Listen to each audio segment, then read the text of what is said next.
welcome back to another episode of At the Movies with William Fletcher. As per usual, I am your host, William Fletcher, and this is the ending of the trilogy of episodes that I've been doing for the past couple weeks, covering Martin McDonagh's filmography, and at this point, the unofficial co-host, I guess we could say, of the show, Barney Metcalf, joining us again for the conclusion. Yeah, we're back with epic final chapter. Yeah. So this is... I think this is going to be the most we disagree in terms of these films. So. Ooh. Okay, that's interesting. So, I only watched this relatively recently. Well, we should probably mention... this and week. We're covering Three Billboards outside Ebbing, Missouri, if that wasn't clear. Yeah, I was going to say, if you've been listening for the past 2 episodes, you should know what we're up to, but, yeah. Just making sure. So, I only watched this, earlier this week, I think it was. Yeah, I watched it, rewatched it at some point. So, do you remember when you first watched it? I first watched it sometime last year, I believe, during... Or I want to say around... August, September, somewhere like that. So, yeah, a little bit over a year ago.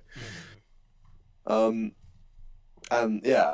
for those who haven't been listening last week, I'm a big Martin McDonagh fan, and I'm a very big fan of this film.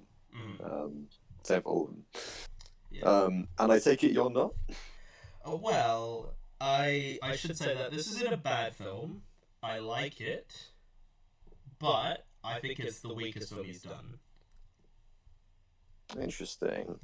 Okay. I know that's a bit of a hot take among pretty much most people. Everyone sort of agrees it's Seven Psychopaths is the weakest of the 3. Yeah. But we'll get into it. Well, yeah, it should make a good discussion, I reckon. So I just sort of want to say right up front that there is a possible trigger warning. Yeah, that's reasonable. Yeah, this film deals with some heavy subject matter. Like In Bruges and Seven Psychopaths, they're much more on a comedy side, and this is not really on that side. This is the inciting thing of this film is a very traumatizing topic, and So I'm just gonna say that up front, just in case. You have been warned. So I guess sort of. The premise is we've got Frances McDormand as Mildred, whose daughter has been raped and murdered, and she cheerful. Yeah, and she has a problem with the police who just sort of stopped looking for. Yeah, it's been several months since this happened, and She takes issue with the police's handling of the case, and personally challenges them. Yeah. So right up front, where we have the 3 billboards outside. Yeah. And so I guess we're straight up front. We're introduced to. Frances McDormand's character, and I'm just going to sort of say up front that I've never been massively sold on Frances McDormand as an actress. I can get behind. I can see where you're coming from with that. I like Frances McDormand a lot, but I don't think she is quite one of the big all-time great actresses. 3-time Oscar winner Frances McDormand. I mean, yeah, if I had it my way, she'd be 2-time Oscar winner. But... Yeah. Not that I dislike her, but I've never thought she was amazing. From what I've seen her in, I think Fargo is probably the best thing I've seen her in, because I really like Fargo. Great film. I thought she was good in Nomadland, but she wasn't I think not Oscar winning. I think we've mentioned off this that I would have given it to Carey Mulligan personally. Yep, so would I. But yeah, and she also won the Oscar. She won the Oscar for this film as well. So I've seen all her Oscar-winning films, so I can sort of comment on whether I think she should have won or not. And I don't think she's bad. I would go as far as to say she's good, but I think there are better performances in this. Personally. Well, yeah, I'm gonna say I think I'm on board with her Oscar win this year. In this film, I really like her. I really like the character. But yeah, I think of kind of the main three actors we have in here: Frances McDormand, Woody Harrelson, and Sam Rockwell. I take Harrelson and Rockwell over her. In this film. Yeah, absolutely. So I guess should we just talk about the cast while we're here? Might as well, yeah. So Sam Rockwell, I love watching these films. Yeah. I think I didn't really see him in much, and these are like the things that I'd like to see him in. And I'm like, yeah, he's a good actor, and I'm glad he won the Oscar for supporting actor that year because he's very good in this. Yeah, I think the partnership between Sam Rockwell and Martin McDonagh is really strong. Martin McDonagh is someone who really knows how to use Sam Rockwell, I think. And both this role in this officer Jason Dixon and the character in Seven Psychopaths, Billy Bickle, they were both specifically written for him. So I think that's why they work so well, because they were kind of created with him in mind. Yeah, I think we'll get more into Sam Rockwell in the film and sort of his performance, but as we go through specific bits. Yeah, but I would say he's the best performance in this film. Yeah, I will agree with that. Although, in a very close second is Woody Harrelson. I spoilers. I kind of expected him to be in this film a little more than he is. Because I knew there was this sort of... He's got cancer, essentially, is the big sort of his thing. Character thing. Yeah. And so... I was like, okay, so that's probably going to come into play. But I figured he would be, like, a decent chunk of the movie, maybe, like, a little over half or so of it. Maybe, like, a little more than half. And he's not in it as much as I expected going in. Yeah, he isn't in it that much, but I think Woody Harrelson really kind of, brings us all to the amount of film that he's that he's in.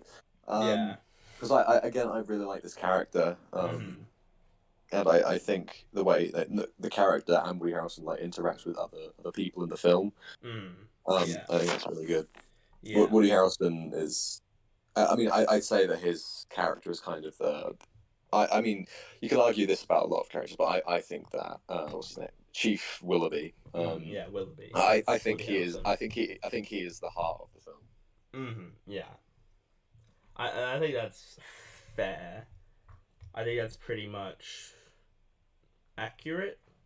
Which is not to say that the main character is somebody dealing with the loss of her daughter, but I think the way Willoughby kind of affects each of the different character, I think therefore he is kind of he is the heart of the film. Yeah, but we'll get into that. Yeah. And there's a ton of other supporting players throughout this film. There's his name Welby. Caleb Landry Jones, who runs the advertising department. I guess, and he sort of keeps track of the bill. I guess if someone wants to use the billboards, they sort of go to him, and I think he's really nice in it as well. So 2017 was a good year for this guy, Caleb Landry Jones, because he did this and Get Out, two very different performances. And he's the brother of the main character's girlfriend. Oh, yeah, that's right. Yeah. Two very different performances, and I think he does really well on both of them. Especially since they're such different, different characters. Because in Get Out, it's a lot more of a insidiously creepy, kind of threat. Whereas in this, he is a very kind of amiable, cheerful, Yeah. happy to help kind of guy. Oh, he was in X-Men. That's right. Oh yeah, he's the Banshee guy, He's isn't he? Banshee, yeah, and he's in No Country for Old Men. He's Yeah. on Social Network, Superbad, Oh, there you go. He gets around. Florida Project came out. That was in 4 films that came out in 2017. Busy year for him. Yeah. Oh, and he's in Breaking Bad for a couple episodes as well. Who's he in Breaking Bad? Lewis. I'm trying to remember who Lewis is. I'm looking this up. Yeah. He's Walt Jr.'s friend. Oh yeah. Holy shit! I had no idea that was him. No, he looks very different. Yeah. I guess it sort of shows the range of him as an actor. I guess. Well, yeah, that was like good 8 years before. Yeah. I mean, he's got shorter hair too. Well, there you go. He's had quite a filmography so far. Yeah. And he's only like 30 something. Like, he's not that. He's not. Yeah, he's pretty young. So. What else we got? But, well, I guess those are the major-ish players. Yeah. But I mean, there's Mildred's son. Oh yeah, well, yeah. Lucas Hedges, Robbie. Mm. Oscar nominee Lucas Hedges. I feel like I should know what he's nominated for. Manchester by the Sea, I think that was it. Oh, I haven't seen that, but no, neither have I. So yeah, this is. I've seen him in literally everything but his Oscar nominated. Yeah, so like this is a very big, cast of, actors, and they in fact won the SAG for Best Ensemble. Like reasonable. This is fair enough, because compared to the big, I mean, I personally would put The Big Sick as a better. That is a pretty solid cast. I'll give you that. But this has got a pretty good cast. I mean, you got Peter Dinklage as well in a few scenes, which is. Oh yeah. I forget. He's probably a bigger deal than anyone else in this film. But he's like one of the smallest parts. Yeah, no, he's got a very minor role, but it's Peter Dinklage. He's Tyrion Lannister off Game of Thrones. Yeah, he was doing Game of Thrones around this time. I think season 6, 7, something like that. Yeah. Yeah. So, I guess we'll get more into the other characters as we get into the film. Oh yeah. So we just go through the film then. Yeah. So we are set up immediately with the 3 billboards. It's like the first thing we see. Yeah, and then we see Mildred in her car, and then she goes and meets Welby to rent out the billboards for a year. It was right. Yes, I believe that's how much. Yeah, and I think this is a nice little scene of just sort of her just wanting to rent out these billboards and stuff and. I really like the way that, we aren't explicitly told straight out the gate, what Mildred's deal is. Red says, "Oh, you're Angela Hayes' mother." And then she's like, "Yeah, I'm Angela Hayes' mother." I'm like, "Okay." Yeah. And? Yeah, exactly. It's sort of like sort of building like suspense and sort of the whole thing of, okay, so there's something's up with it. Like, if you went into this knowing nothing, you'd be like, okay, so something's up with it, something's gonna happen, and you're just sort of waiting for, like, the pin to drop, I guess. Like, you're just waiting for you to get all the information so you know what's up. And pretty much in the next scene, you do get told. Yeah. Can I just say this? Yeah. So she talks about words you can't put on it. Yeah, you can't say fuck, piss, or the other word that I'm not going to say. That's a word that I won't say on this. Yeah, no, I think we've kind of carried that across the other 2 episodes as well. Yeah. A particular word. But I do think Or anus. That's another word that he mentions. But I do think it's interesting that she can't say those words, which is like, that's fine. But she's allowed to have the word rape up there? Like, that's a bit like... I would argue that's a lot worse than any of those other words. Worse than piss. Yeah, it's at least worse than piss. Like, and it's worse than fuck, because it's that word with a worse connotation. Yeah. And it's just like that's okay, really. Like that's just sort of a weird this is where we draw the line. Yeah. Yeah. And so there's a I've never, bit, yeah, I've never thought about that. yeah. And so there's a bit in this. I think it's like right at this where there's like a bug that has flipped itself over, Yeah, it's like and a she beetle or a something. beetle, and she flips it over and helps it. And I guess just sort of for That's character, your, yeah, it's your pet the dog moment where you're like, oh, look at the yeah, helping the innocent little yeah. bug. This happens at my house all the time. There's always bugs that like are flipped over, and How do they do it? I don't know, and I don't want to touch them like with my foot or whatever, or like my band. So I do flip them over, but I don't like touch them with my hands because I'm just like, it's a bit, Well, man. Mildred, she's built different, man. Yeah, I guess so. She's a hard bitch. Yeah. So the billboards are put up, and there's three of them, and it's like it's red. Like the background of the billboards are red, and then there's the Red and black. writing. Yeah. Yeah, And and so, you know, quite an iconic image, I'd say. mm, In fact, I believe that this design was used to protest actual stuff around this time. mm, This film came out, and then I don't know what protests were, but yeah, they started using this black outline, red background, black lettering. yeah, So yeah, we're introduced to Dixon, yeah. Sam Rockwell's Sam character. Rock. Yeah. What do you think of this character? Just without going into where his character goes later on, how do you feel about Dixon? At this point, because I knew I misremembered a thing that I'd heard from someone who was talking from another podcast who were talking about this, Mhm. and they were talking about like one of them was like watching it with their some like stepmom I think it was or something, and their stepmom had a theory, and I think about Dixon's character. And I sort of had that thought in my mind, like, oh, that's what it's going to be revealed to, and then I sort of remembered, like, no, that's actually not what it is, though. Because my head, I sort of conflated it as like, oh, I forgot the bit that it was just like something they thought was going to happen but didn't, and I sort of got the image in my mind, like, oh, that's actually what it is. But as I learned later on in the film, I was like, oh no, I must be misremembering what I heard or something. At this point, um, I didn't really know anything though in terms of him as a character. I was just like, okay, he's just like a police officer. It's Sam Rockwell. Doing his thing. Yeah. But Um, I was like, I didn't really think anything of him like at the beginning, but I think it's sort of very quickly we are sort of uh, placed in a position where we probably shouldn't like this guy. Like just very quickly. yeah, especially since pretty much within his first few lines of dialogue, he's pretty racist.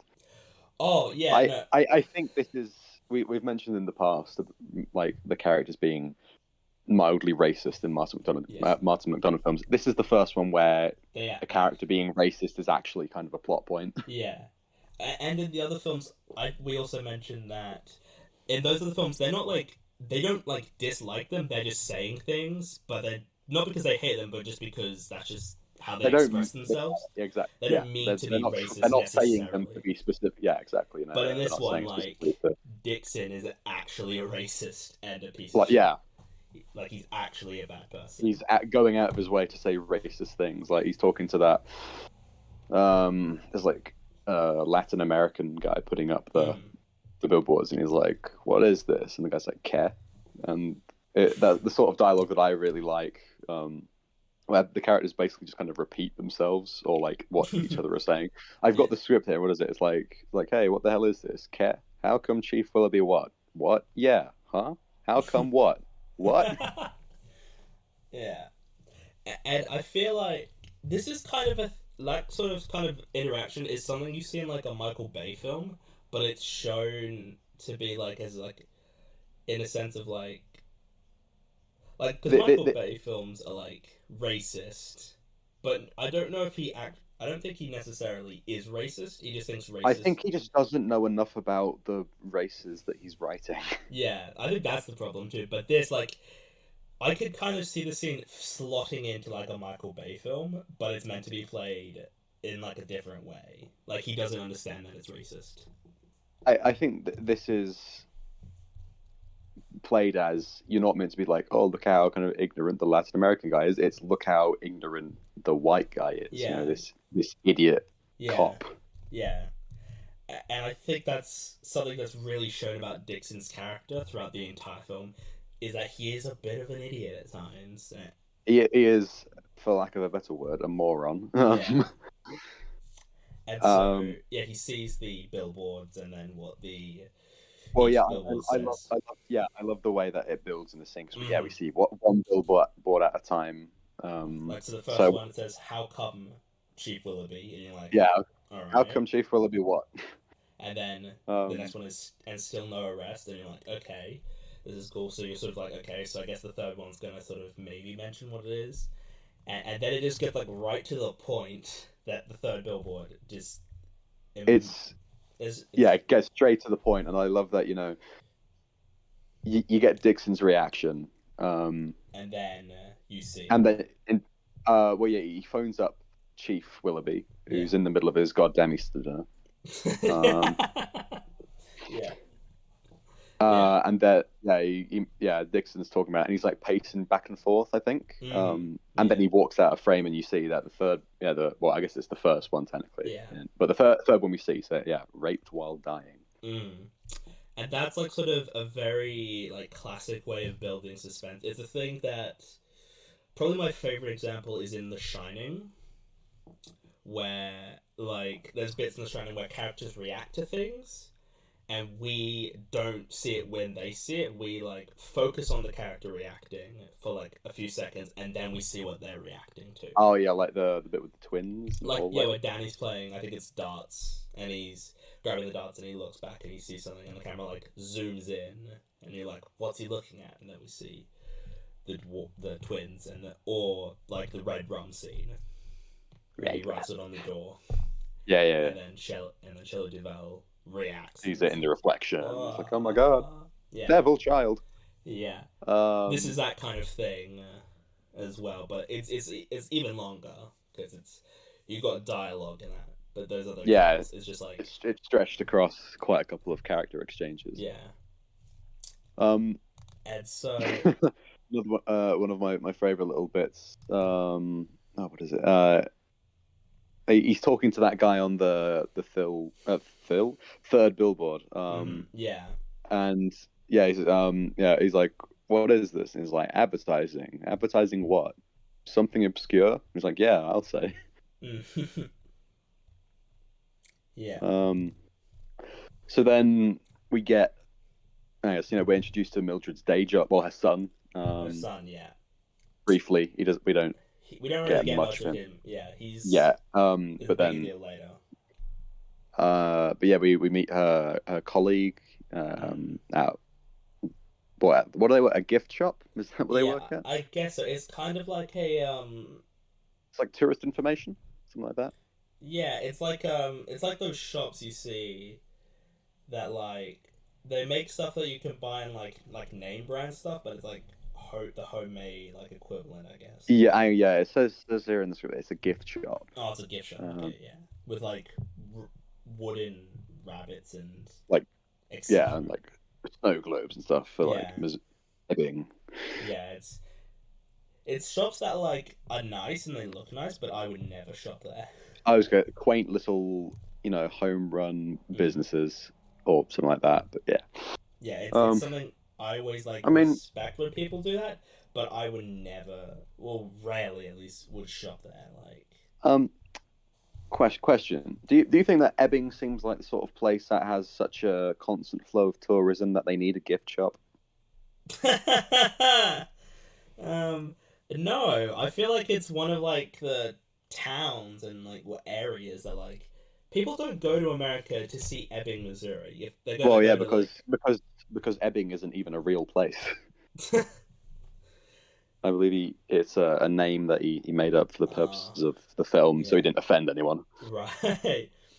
But even if it did exist, like, if you go to America, you're not going to go to, like, that kind of town. You're going to go to, like, California or, like... You'd pass through this place to get somewhere else. Yeah, you might stop in there for, like...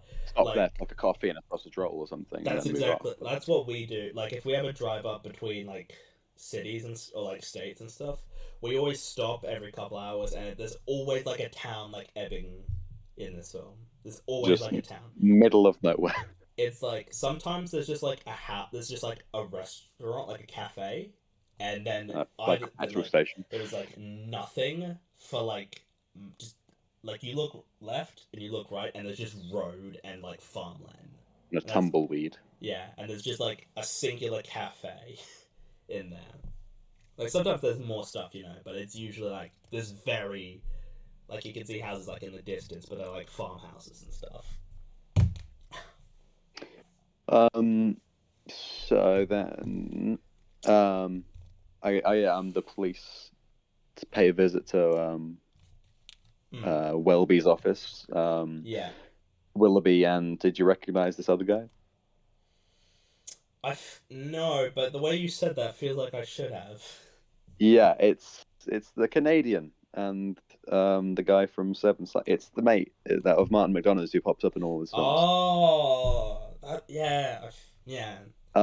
What's his name? Zeljko Ivanek is his name. Yeah, he appears in everything. He is the Canadian in Bruges, and he's Paulo in Seven Psychos. Yeah. No, I didn't notice that. I wasn't really paying. To be fair, I don't even know if I know what he really looks like. Honestly, I feel like it looks it looks different in like all of these films because he looks kind of normal in Bruges, and then he's got like some mustache or something in Seven Psychopaths, and then here he kind of looks like a didgery old man. Yeah. So they meet up. No, so they're with Welby, and to inquire about the billboards. And they sort of talk about how long she's asked to have them. They find out that it's Mildred that's got the billboards. Yeah. And then they discover she's had them up. She's gonna have them up for a year. Brilliant. Yeah. Which it's a pretty long time. Yeah. Gonna have that raped while dying up for a year. Yeah. And I just realized there's probably gonna be some kids that are gonna go past, like their parents are gonna drive by with kids. Well, apparently nobody goes past that road, but I guess now that once the billboard starts to get a bit more publicity, yeah, definitely people will be driving past. I just want to see what these billboards say. It's an awkward conversation, like, hey, mum, what does rape mean? And it's like, I'll tell you when you're older. Hopefully, something that doesn't happen to you. Okay. Hopefully, yeah. Hopefully, we can but pray. Yeah. I don't know why we're laughing at this. We shouldn't be. Let's just move on. So, my next note, I don't... actually, so I said film gets right to the point, and then the next point is there's a bit where Woody Harrelson is talking about Dixon, about the time he beat up a black man. Black man, right? Yeah. Tortured a black man while in custody. And there's a bit where he's saying like there was no evidence, and then he pauses and says no real evidence. And I was like, oh, that's a bit. Yeah, I like that. They do Willoughby might not, I mean, doesn't he say at some point every cop's like at least a little racist? And he's right, because, I assume the not real evidence he's referring to is the fact that this guy's clearly showing signs of being physically abused. Yeah. But there's no, footage or photos of the fact that Dixon was the one who did that. Yeah, the footage just happened to get deleted. The camera just wasn't on that day.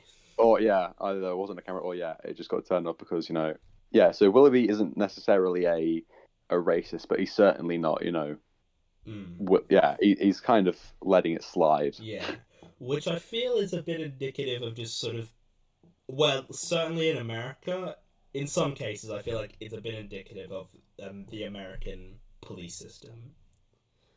Mm-hmm. I don't think it's as bad here. I mean, I don't hear as many stories about police in our country being...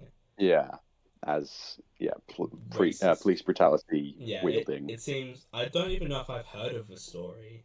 Well, I think I have. Well, I've heard of stories of like police being incompetent and not doing their jobs properly in sort of similar situations to why Mildred is doing this whole thing, but never like outright, beating people, which Mm. are predominantly, black people. There's nothing I can think of off the top of my head right now. Mm. Which I mean is a good thing, but like that's like the bar we're clearing. It's a bit of a sad state. Still quite depressing. Yeah. So I guess while we're talking about the whole racism element of the film, I think Mhm. that's kind of the film's biggest failing. The fact that and I think a lot of critics have kind of said this, that it feels like it's trying to say something about racism, but it Mhm. never fully gets into that. Yeah. Yeah. It I seems a lot more focused on other things. yeah. I made a note that the film sort of tackles like problems with the police, but but it's tackling like multiple problems with the police. It's sort of Yeah, 'cause tackling the racism their side. handling of the Angela Hayes case, and Yeah, and how they're not handling it, or they're sort yeah, of deciding to just like, you know what? they've kind of put it on the back burner. Yeah, we're just gonna stop for this. We're just not gonna do anything like this right now. Just leave it where it is. Not important right now. And it's just like, it's trying to tackle these things, and it doesn't do it like necessarily poorly, but it sort of is like it's kind of trying to do it's trying to hit multiple different points, and it's sort of like, well, they don't But feel as defined. it never really feels like it can commit to any of them, Yeah, which and is fine. I'm okay with that. It's just a little bit like it feels like it should be saying something, but it isn't. yeah, and some of it is just like it's trying to sort of say something, but the ideas are sort of half baked, I guess. Yeah, it feels like Martin McDonagh kind of wimped out at the last second. It was Yeah. like, no, let's not do that. Yeah, I feel like I would have liked this film more if they were sort of focusing on one or the other. Like they were trying to sort of focus on one topic of like problems in the police force. I guess it's kind of like we need to give people a reason to not necessarily sympathize with Dixon. Make him a racist. There we go. Okay, I guess we should kind of mention this now and go into it a little bit, but then they don't go. Yeah, it doesn't go all the way. Yeah. But I think that it's enough to dislike Dixon by just having him, be really just needlessly opposed to Mildred and unsympathetic. But Yeah, I don't think. Yeah, I kind of think that's a fair point. Like, he doesn't need to be a racist to be necessarily a bad guy. If he disagrees with, Mildred's character, I feel like that's enough to be like, okay, I think he just has to take personal issue with Mildred's protest. And then boom, right there, you've got someone. That's enough, because dislike. ultimately him being a racist doesn't go anywhere. But it really doesn't. And it doesn't really seem like he changes or grows necessarily. And I don't know if that's because necessarily what should have happened, but it's kind of like, I feel like if you do this, there needs to be sort of something that happened. Like, there sort of needs to be something more to it. Yeah, I guess we'll get into that as the film progresses. Yeah. So Mildred goes on the news and talks about the billboards and various bit. We meet Dixon's mother. Yeah. Which, because he's like a 30-year-old man still living with his mama. Yeah, and he gets constant shit for it. Which, he's a mama's boy, and I don't like Dixon as a person a lot of the time, with him being racist. But I really like him as a character. I think the fact that he lives with his mother is a really just kind of funny thing. Just a funny tangent, I guess you could say. Like it's just an element of his personality, and you can kind of see how maybe because his mother's not exactly the nicest person ever, and you can kind of see how she might maybe affect his character. Yeah. And kind of made him who he is. Yeah, because I feel like if I don't know, because that's sort of a thing with characters where they sort of with people in general where they probably people who are racists probably aren't racist when they're kids. It's like they get based on how they're raised. But I guess that's sort of the same in terms of any form of growing negative. Just anyone's personality. Their parents are gonna have definitely have some effect on them. And, you know, in some ways it can be good, in other ways it can be bad. It sort of depends Yeah. on the environment you grow up in. And there's, like, ways that, you know, you should parent a kid and ways you shouldn't. And, you know...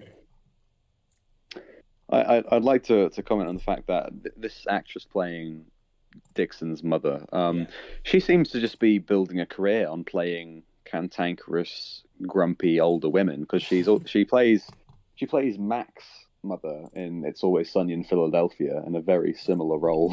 Oh, I haven't seen It's Always Sunny, but I do feel like I've seen this actress before. I feel like I've seen her in something, but it's not It's Always Sunny. It's something else. I think I've seen her in other bits as well, but that's the one that jumped to mind. I just feel like I've seen her in something before. So,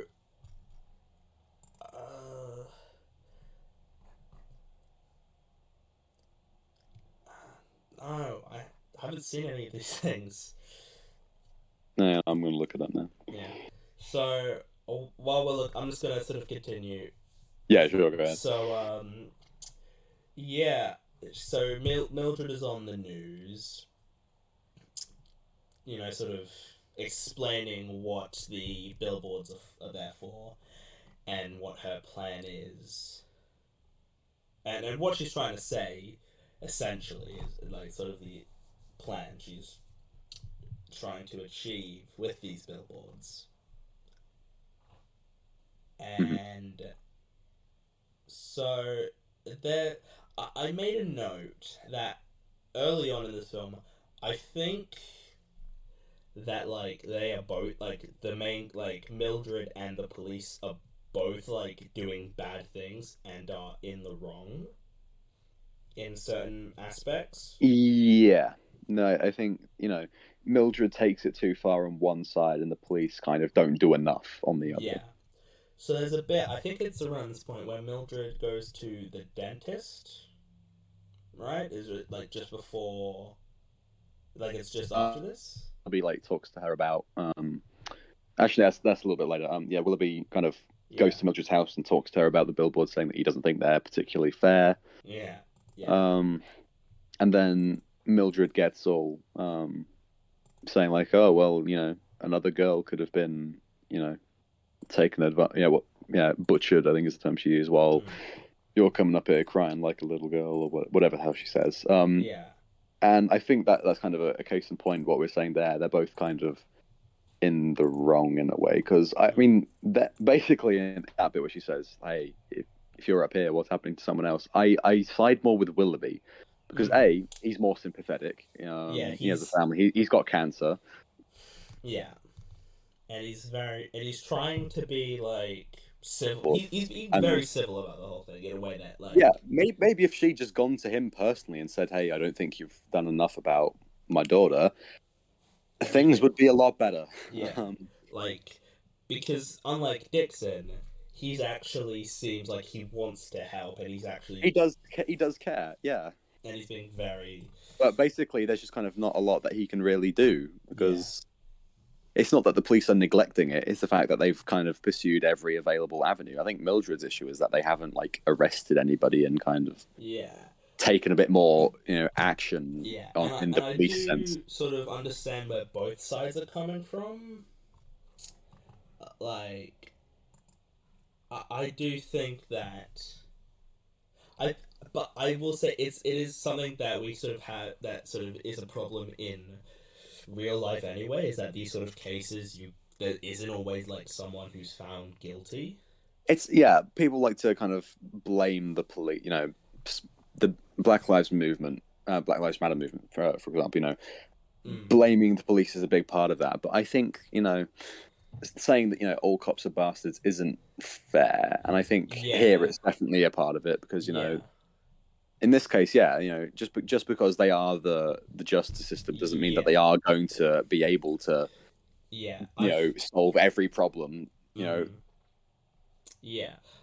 I've got to try and sort of put this in as, like, sort of as delicately as I can, in that I understand the entire point of the Black Lives Matter movement, and I'm not one of those, like, all lives matter type things, because, like, obviously they do. but that's like not the point of the Black That's not Lives the point Matter of the protest. Yeah.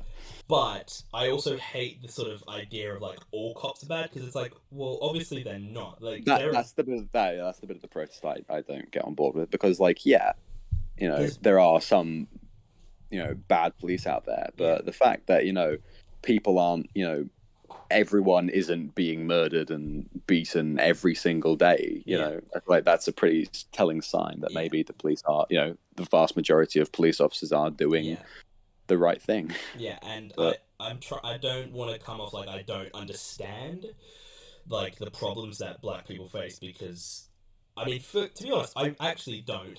Yeah, we don't. We're both, you know, we're two white people. Yeah, so honestly, like, my opinion means like fuck all, honestly, because I don't experience this problem. But I feel like I can give my 2 cents on this situation, and it's the same thing with these kinds of things too, of this whole thing with Mildred as well, to sort of bring it back. And it's like, yeah, I wish all of these crimes could be solved, because that would just be nice for, you know, the good people to win, but that doesn't happen.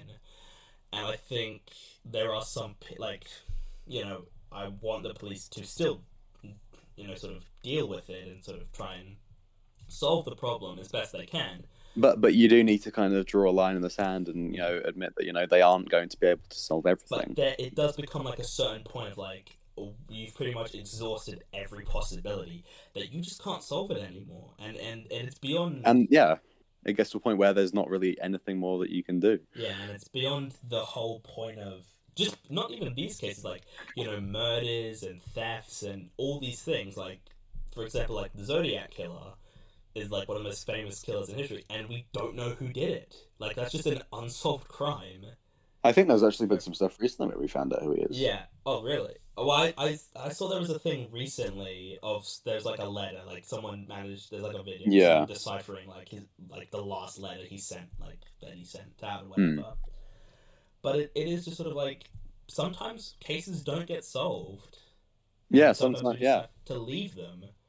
Not because I don't even know if it's not for lack of trying, but that's just because that's all there is to do. Because, you know, if they start prioritizing old stuff, then, you know, more current stuff that is, you know, could be more important gets, you know, put aside, and, you know, society collapses. Yeah, and it's just like, you know, this is the most like deep, like, because with the other two, in Bruges and Sevens Like Us, we haven't really been talking about these types of issues, because those films are much more on a comedic side and don't focus on actual problems really as much as in Bruges is on a very ethical level. Seven Psychopaths is very much more of a comedy, and this is a lot more of a kind of social issue focused sort of thing. Yeah, but it's not like in Bruges isn't like, there's some dark, you know, sad stuff, but it's not like. But then, yeah, they'll say fuck with an Irish accent and everything will be fixed. Yeah. Like, this film is sort of more or less devoid of comedy. Well, there are a handful of bits of comedy, and that's another problem I have too. I think the comedy doesn't really work. I think bits of it don't.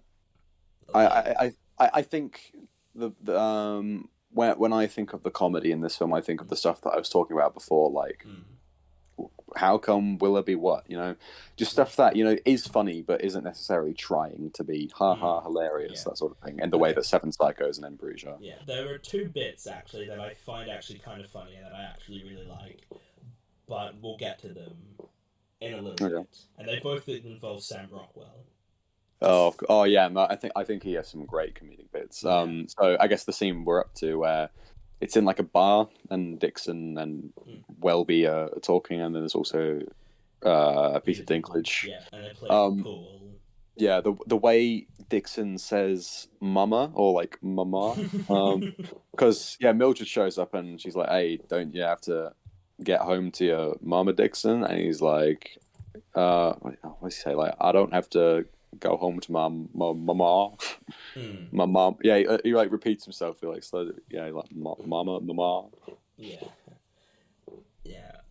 So is this after the scene in the dentist I think that's up. Yeah, no, this is before. Because it's like very rather early on. I think it was before we went on that tangent about the problems with the police force. Yeah. I think it was just after the scene with Willoughby and Mildred, was it, or was it?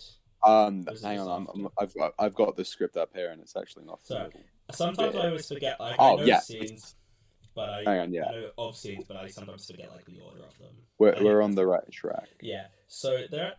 So yeah, there's a bit where Mildred talks with a priest at her house because her son had him over, and yes. then she goes on this whole spiel about how about priests saying like hey, if I don't remember the full context, but it's like, hey, if one of your other priests, molests a child, you're culpable, bro.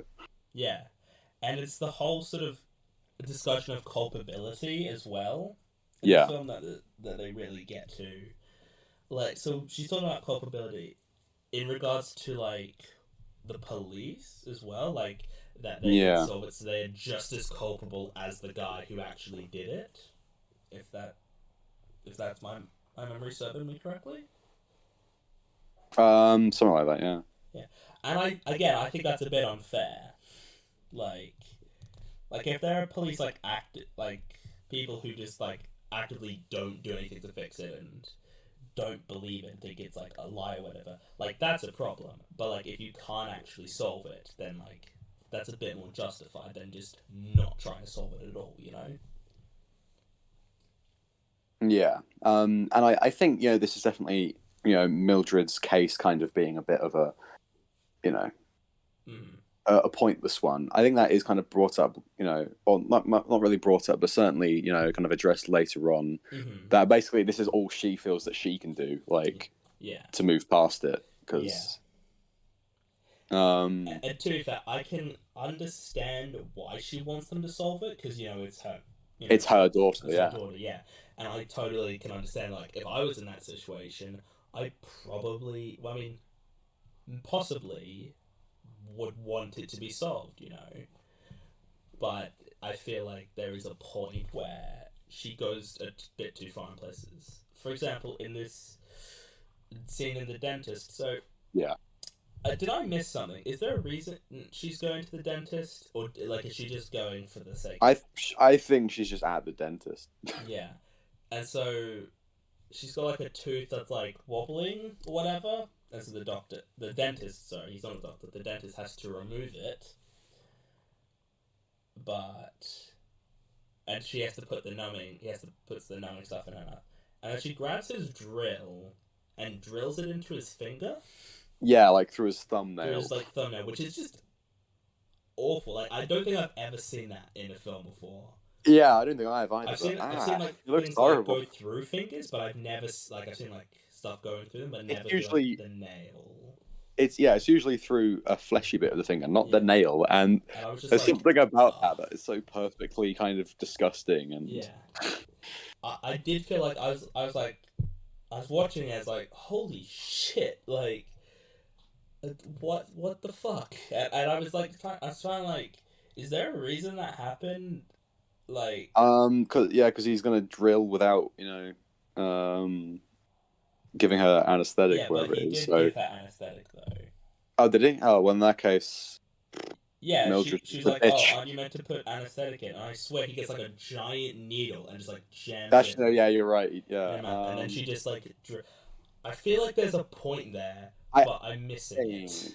I think the dentist kind of says like, hey, there's a lot of good friends of Chief Willoughby in this town, and it's like he's being threatening, and then I guess she kind of takes that as like, okay, fine, I'm going to drill a hole in your finger. Yeah. So actually, before we continue further in the film, after I watched it, I had a discussion with my dad, who has seen this film as well, at how this film is kind of somewhat based off an actual real story that like happened. Yeah, like Martin McDonagh was in like America and he saw someone like protesting with billboards or something. Yeah, and so it's based off an actual case of a woman, but it's not like an adaptation. It's not. God damn it! I'm sorry. That's I don't know if anyone listening is going to get that joke. If they do, they do. And if they do, you're fucking great. Good on you. Yeah, so it's based off an actual case, but it's not like it's an adaptation. It's not like a biopic type deal. It's kind of like based on this idea. It's not like it's kind of. It's sort of based on a true story, but it's influenced by real life events. Real things happened that he used to make the film. And I was gonna say it's like Fargo, and then I remembered Fargo isn't real at all. Yeah, there are kind of little points that are like they thought, oh, that's a cool thing, put that in a movie. But Fargo was just the Coen brothers wanting to make a based on a true story film without basing it on a true story. So people actually thought it did happen because they would find it too unrealistic. Yeah. But this film, to be fair, wouldn't that be brilliant? Like just making an alien film where like the world ends and then putting based on a true story at the end. Oh. Yeah, if they took like Jurassic Park and put it based on a true story. That was then made into a book. That was then made into a movie. Oh, that'd be brilliant. Yeah. So yeah. But unlike those, this is actually based off a true story, but just it's not like using the idea elements. It wasn't like Martin McDonagh read in the newspaper that a woman drills a hole in a dentist's finger and goes like, "Cool, now that's a story." Yeah, because I mentioned there's a couple bits later. There's a bit with Dixon that we will get to that I was sort of like, oh, I don't know if I think that's a bit much, but we'll get to that. We'll get that. So Mildred's arrested, I think, around this point. Yes. And this is when we get the whole persons of color torturing. This is a bit that I actually find. This is actually a third bit that I actually find kind of funny, actually, now that I remember it.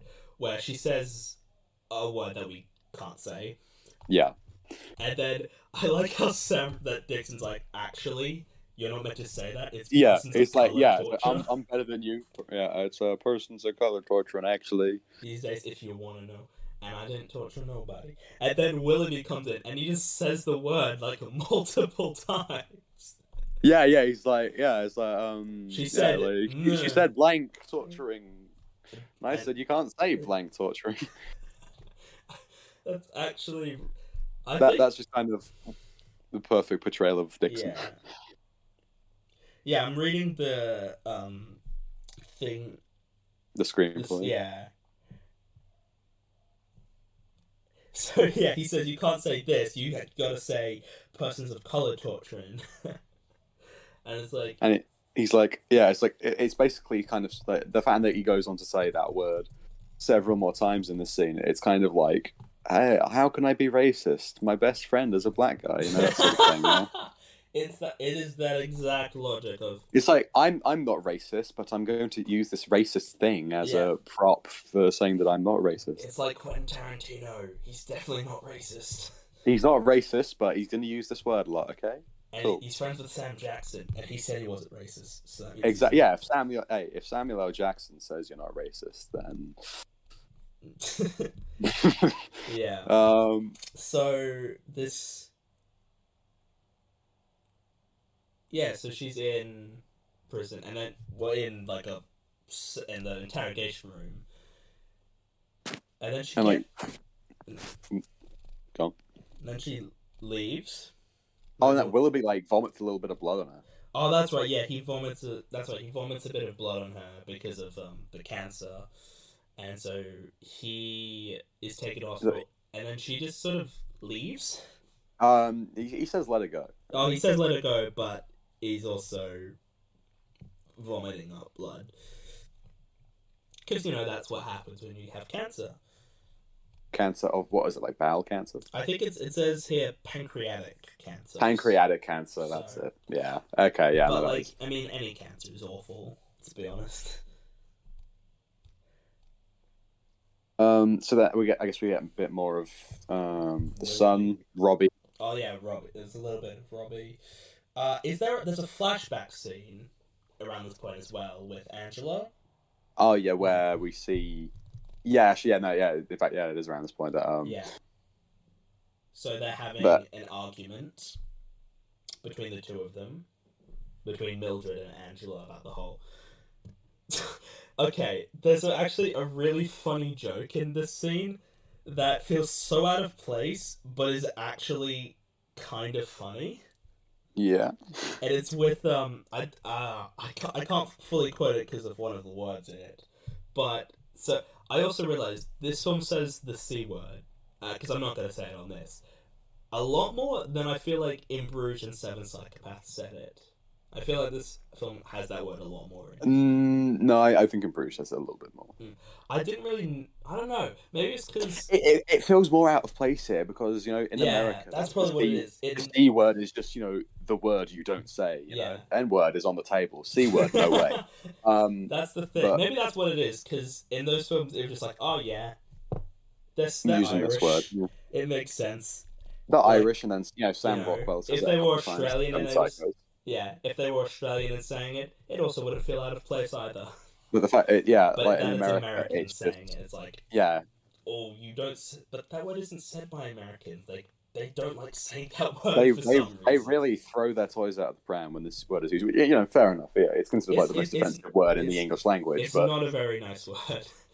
Yeah, it's a word that but it's kind of it's like because I guess it's part of like the Aussie culture, Yeah. Yeah. Which I mean, it's not as big a deal here, but and maybe that's why I don't feel like if I hear it, I'm not like, oh, I'm never like, oh, you shouldn't say that word, Like I, do my, don't say. I try to avoid saying it if I can. I usually. Generally, I don't say it. Yeah. It's my kind of like, oh, you've really annoyed me if I'm using this word. That's kind of what it is for me too. If I'm like really upset, I'll be like, I'll say it. But I dropping that word, but it's not like my go-to. If I'm getting just like sort of normally angry, then I'll just use another word. Yeah, like dickhead or something. Yeah, well, it depends what it is, of course. If someone's like done something to really annoy me. But it just feels it feels a lot very out of place in this film because it's a thing Americans can't say. Yeah, but but they don't like saying it. But anyway, what's the joke? So I'm gonna see if I can find it because I want to quote it as best I can. So they're having this argument, and so Angela she wants to borrow the car, but Mildred is like, no, you can't have the car. And then Robbie, he gets involved, and Angela says, why are you never on my side, Robbie? And he says, I'm always on your side, but you're not being insert word here. And then Mildred said, there'll be no more insert word here in this house. You got that, mister? And then he says, what? Are you moving out? And I'm like, oh, that's really funny. But it feels so out of place in this scene, though. But it's really funny. And I could never... It's such a funny scene. And I could never get away with saying that. If I said that to my mother, I'd get freaking beaten within an inch of my life. To be fair, I don't think I've ever heard my mom say that word. But neither have I. There would be a part of me that would be like, oh, I'd be so tempted to say that. But if I do, I will die. Then this is the end of my life, and I guess I have to be okay with it. Yeah, because... for me, anyway, you don't insult your mum. It's pretty much as simple as that. You can insult other people's mums. That's the whole base of your mum jokes. But hey, your own mum, you better watch out, mister. Yeah. Your dad's a little more... Nah. Like, it's a little more lenient there, but you can't say anything bad to your mum. And I've learned that the hard way. The line in this that always kind of stands out as being like, okay, I'm not sure that quite works, is when Angela says like, I hope I get raped on the way, and then Mildred's like, I hope you do get raped. That was the problem. Like, that feels so like that it feels too much like, oh, we're trying to give the character guilt or something. Yeah, it would be okay, so I think this is sort of a staple of other films and stuff where they have like this big arguments and I hope you get whatever. I hope something that will later happen to you happens to you. Yeah, But that usually happens like before it actually happens. Like it's before Yeah, the knowledge yeah, that it happened. yeah, exactly, and so you kind of have that moment along with the character, whereas here it just feels like, okay, we get it. You get the point. You're grieving because your daughter got raped and murdered. Yeah, like if it was just like a regular argument scene, like I'd have no problem with it. If it was just like they were arguing, I'd be like, okay, she's feeling like regret because her daughter died. But that bit, I'm just like, okay. I think it's enough that she didn't lend. I think it's enough that she didn't lend her the car, and therefore she wasn't protected or whatever. Yeah, but exactly. It's the fact that they go that step further. That I'm like, okay, yeah, we get it. We don't need that. I've just looked in this next scene. Robbie drops another C bomb at his mum. Is this the breakfast scene? We're introduced to Charlie, Mildred's ex-husband. Abusive ex-husband. Yeah, that's a big part. And so that's what this note is. Okay, cool. I had a note. I was like, okay, I'll get onto this in a second. So Robbie's joke was funny. That was a note I made. Yeah. Then the whole "I hope you get raped" felt really forced, honestly, because I honestly feel like it is. Because it was. And then my next note is like in this scene. So they're eating breakfast, and she flicks cereal into his hair. Yeah, and it's like, why would you do that? That's just unnecessary, funny. Mildred. That's just a dick move. It's like I wouldn't do that. Who does that? Just like person's eating breakfast and then just like grabs some cereal and throws it in their hair. Yeah, it's like that's awful. He's gonna have to wash it out now. And it would suck if he like done his hair up all night, like he put gel in it and stuff, And then then your mum puts like rice bubbles in your hair. And it's just like, why would you do that? Just why? Why, mum? So Charlie's like, bro, the billboards, what the hell? Yeah, and we also had it with Christ, I cannot speak. We are with Charlie and his new girlfriend, who is like 19 or something. Yeah. Which is a bit young. Like, okay, that's a bit gross. She's of legal age. It's just about okay, but it's still pretty dodgy. Okay, I'll say this.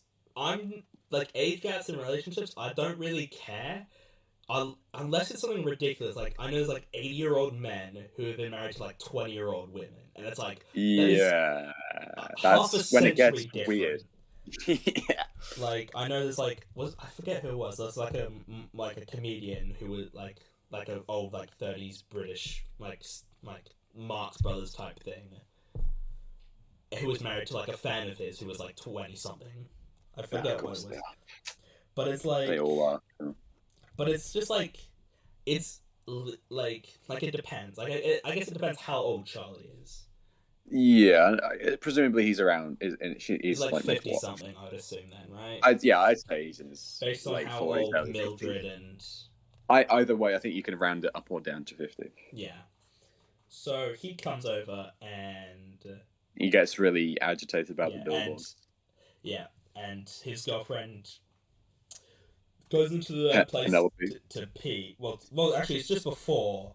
There's a bit where he like flips the table over and like grabs her. And then Robbie immediately grabs a knife and runs over and just holds it to his throat. I'm like, okay, this went from 0 to 100 very, very quickly. Now the story of a poor family who lost their daughter and the one son who no. It's a dysfunctional family joke. It really does go from 0 to 100 pretty quickly. And so Charlie's girlfriend, she walks in, like this point when she walks into the house and is just like standing in the doorway, just like they're all there, just having that little dispute. And I made a note of this was like an inappropriate time for comedy. I was like, I think it works. I think it's okay. I feel like the film couldn't quite, well, at least this scene couldn't quite sustain this darker tone. Because I don't know where this scene would go. After Charlie grabs Mildred and then Robbie puts a knife to his throat. Like, I don't know where it would go after that unless somehow the situation is like immediately diffused. Yeah, I can kind of understand that, but maybe I just don't find it funny. I think that was the thing. I was like, this isn't funny. I get what they're going for, but it's like, yeah, fair enough. I don't find it particularly funny, but I do think it's kind of a solid enough moment for what it's trying to do there. Yeah. So he lets her go, and Robbie puts the knife down, which I guess does show that like this must have happened a lot. They're just kind of used to this. If Robbie immediately grabs, he's not like frozen or anything. He grabs the knife and immediately runs. No, and I do like that as a character moment for him because presumably when his parents separated, he did choose to stay with Mildred. Yeah. I mean, well, fair enough. Well, it depends, of course, when it happened. But if it was prior to the whole Angela situation, it probably would have been like, oh yeah, it's probably easier to deal with someone who will not abuse. Yeah, exactly. It won't hit me. And, beat me up. And so Charlie leaves. Like it's sort of very sort of just like sort of tension between these two, and then they just sort of they sort of move on. Yeah. So I guess. This is when Dixon's mother gives him like the idea to arrest someone close to Mildred. So they arrest her colleague at the gift shop. Yeah. And she ain't too happy about that. No, and I would understand.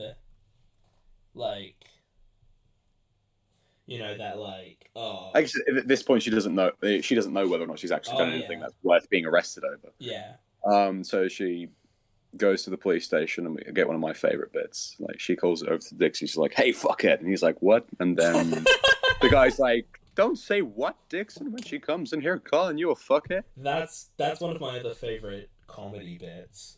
Yeah. And there's another bit with Dixon. I think it's like slightly after this. Yeah, I think I know which bit you're talking about. Yeah. But I guess we'll get to it when we get to it. It's sort of. Oh, but the next bit I'm talking about is like literally in this scene when which bit is it? When like Dixon's saying to the Canadian, he's like, "Yeah, get out of my ass. I'll handle it in my own way, actually." And then he just like immediately is like, "Mrs. Hayes, take a seat. What is it I can do for you today?" He just tries to be all polite and nice. Yeah, no, that's not what the bit I'm talking. I guess I'll touch on it now while we're here. I guess. Yeah. It's the bit. I don't know why, but just the image of it. He's got like his headphones in, and he's just listening to music, and he's just like moving like his shoulders up and down. Just kind of like. I don't know why. Just the way he's doing it, like it shouldn't be funny, but just the way he's like moving is like funny. Yeah, just Sam Rockwell doing his thing. And in the background, you notice there's people yelling at him, and he's not listening. Yeah. And it comes back later. Yeah. Oh, wow. Yeah. Keep listening. So what's the net? So yeah, he's saying like, "Oh, we arrested her for having weed." Blah blah blah. Yeah. Willoughby's then previous offense. Well, alleged. She's got two big uns or big one. Yeah. Anyway, Willoughby's on a picnic with his family, his wife and children. And so he tells them to stay in like this circle. Yeah, he sets up some bullshit game for them to play. So him and his wife can, get into it. So he's gonna go bang his wife. And to be fair, I feel like that happens in like a lot of relationships. Like, okay, you gotta play a game. You gotta stay in this area, and we'll know if you've left. Yeah, mummy and daddy need some alone time. Yeah, and because they're little kids, they'll be like, all right, we'll do that. We'll play. We want to win this game, right? Because that's just how kids are. There's a particular line in this bit that I randomly use, like in day-to-day life, and that is like counterproductive to the entire operation, and I just use that like. Yeah. If something's going to be slightly annoying, I just say like that is counterproductive to the entire operation. That's a pretty good line. And then his kids are like counterproductive to the entire Yeah. So he has one final, thing with his wife and the kids. Hang on. There's like some bit. Is this the bit with like Mildred and a deer? There's a deer. Oh yeah. I think that's. Yeah, that was That's my like next kind of note. I yeah. thought that was just like a really nice little moment. I think this is where Frances McDormand really works here Yeah, I think because this is the bit that works. Because Mildred's not like having to put up any front for anyone, Yeah. and she just kind of has a bit of an emotional breakdown. Actually, no, she doesn't cry at all, but she's certainly kind of being a bit more, vulnerable than we've seen her at any other point in the film. Because it's a deer and something that won't judge her because it's an animal. it doesn't care. It's just it would be weird if she like, poured her heart out to this deer and then it just went, bitch, please, and then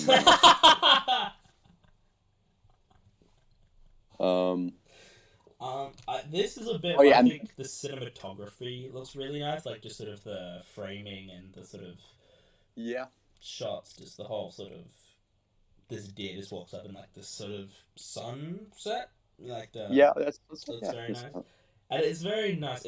It's like one of like a few like just nice peaceful moments because this film is people aren't swearing and fighting and there isn't something bad happening. There's no conflict here. It's just kind of her. So it's around this point that Mildred finds out that somebody's paid for the billboards or something. Who was Willoughby? Well, we don't find that out for a while. So we're back with Willoughby now, and he's at his house. He says goodnight to his kids. And he goes to deal with the horses, I believe it is. Another great line here where that's a mighty fine cock you've got. That's a real nice. That's a real nice cock, Mr. Willoughby. And he's like, "What's that from?" And he's like, "It's Oscar Wilde."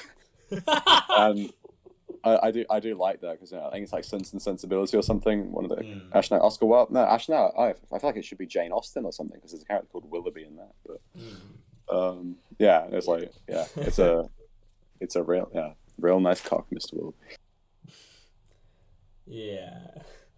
I don't know why, but I just find that a bit weird. I don't know. I just can't imagine like Woody Harrelson like having a real nice cock.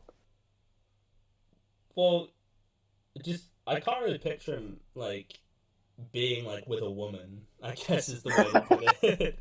Like in the most like I don't know why. It's just It's just something that your mind isn't letting you visualize. Yeah, I guess. Maybe it just doesn't want me to visualize it. Well, that's fair enough. You don't really want to. He's like what? That's reasonable. But it's So at this point, Willoughby goes up to tend to the horses and he offs himself. He puts a bag over his head. And like there's a note saying like, "Don't take off the bag, just call the boys." And he and then he shoots himself. Pew, and he dies. And I was like, man, I didn't expect him to die. Like I don't remember how far into the film this was. It's about 50 minutes or something. I'd say it's less than halfway. I was like, wow, he's died like earlier than I expected. I figured he would die at some point because that whole cancer thing. I figured that would come into play. Like they wouldn't have that as a thing and not have it be important. But I was like, he just offs himself. He just kills himself. And it does. People kind of say that it feels a bit out of nowhere. I disagree. I feel like you can kind of see. I mean, it's one of those things where if you look back at previous bit, the bit with his, having one final nice day with his family and stuff. I think there's build up to that. Yeah. Plus, in real life, like this, like people do this all the time anyway. Like they've got like cancer or a disease that is either that can be treated but will cause them tons of pain. Or just it can't be operated on, so instead of suffering through it, they just kill themselves. Like that's just a thing that happens, Like so that's something that some people do. Like Robin Williams is like the main, like the one that comes to my head of like, everyone thought he killed himself because of depression, and that wasn't it at all. He had like a disease that was just gonna ruin his away life. And And it's very much like I understand why, like they would do it, no, it's kind of like, okay, that's fair enough. You're gonna die eventually. Might as well take a relatively painless way out. And so it's something. But I'm sorry, go on. I was just gonna say that like I'm not like I don't like it when people kill themselves because like it's sad, but I can understand where they come from, and I understand where Willoughby is coming from in this situation of like, yeah, it's totally makes sense that he would do it, you know, because it's not like, Yeah.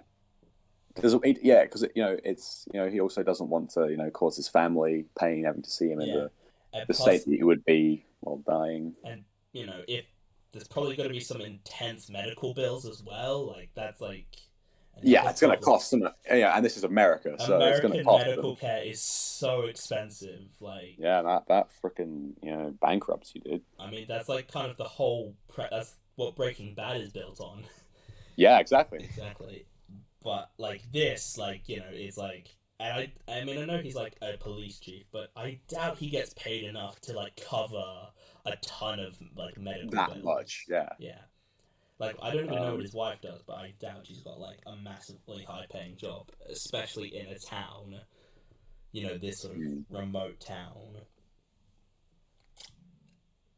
And so Dixon is not happy, to say the least. No, just before that, whenever we get one of Willoughby's letters in this film, I really like his letters. I think all the letters are they're really a really nice touch. Really nicely written, kind of if it really kind of Martin McDonagh getting into the mind of the character.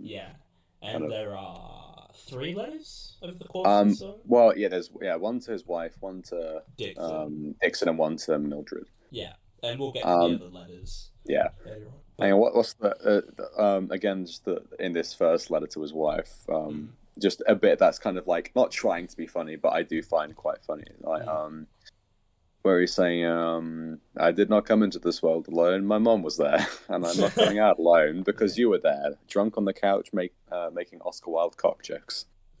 Yeah, I think the letters are very well written, and I guess this is sort of like I sort of think this is sort of a bit like Seven Psychopaths, and a bit like sort of Han's sort of final.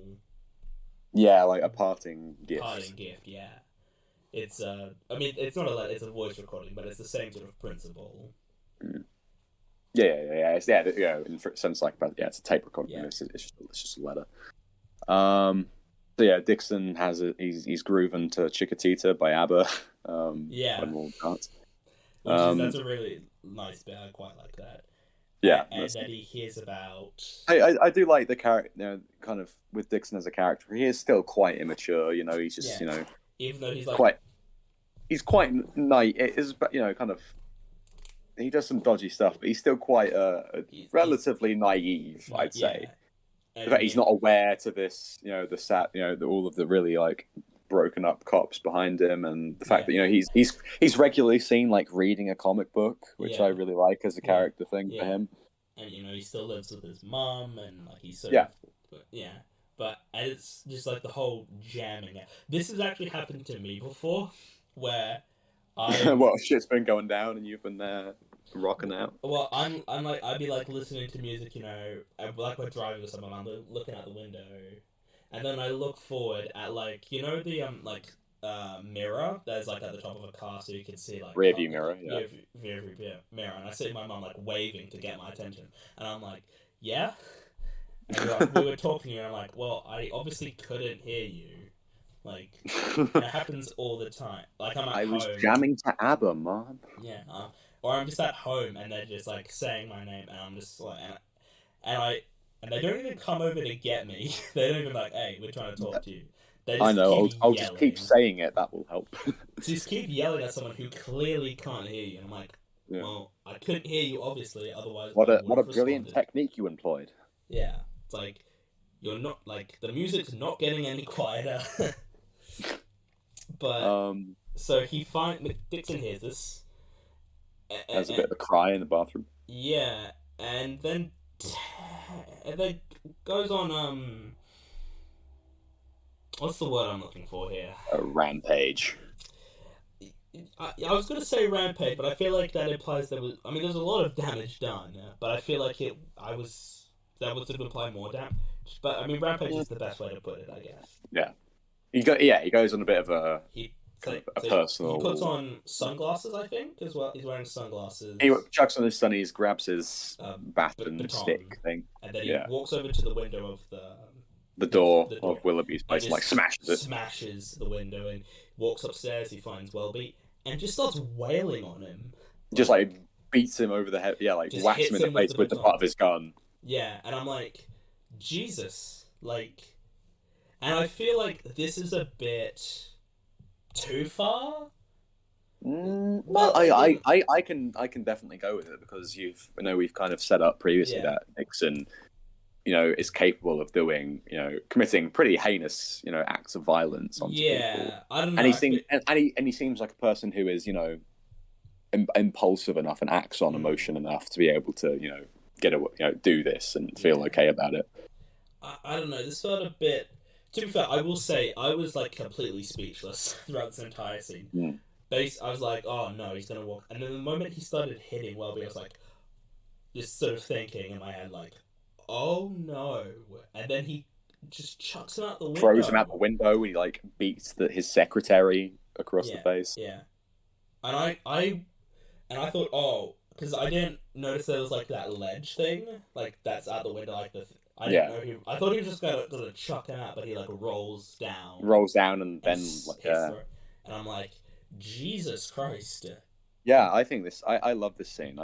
I've mentioned in the previous 2 episodes that there's at least one moment where Martin McDonagh really kind of has a bit of real personality to the direction. Yeah, I think this is the scene in this film where that comes across because it's all one take. It is all one take. You're there with Dixon while he's doing this, and the fact that it kind of reflects how he's feeling. The camera's very kind of like shaky and unstable, and that kind of reflects how he's feeling. Yeah, and so I do think it's kind of interesting. So like, he throws him out the window. He like hits his secretary. And then he just walks out the window, and he just walks back into the station like nothing happens. Like he's just like, all right, cool. And everyone else is just like looking at him like, what the fuck? And there's that he sees actually a black man outside. He's like, what the fuck are you looking at? And then he just walks in, and well, he's your new police chief. Yeah, doesn't he like move his hand away or something? You can see that he's got a badge on or something. Yeah.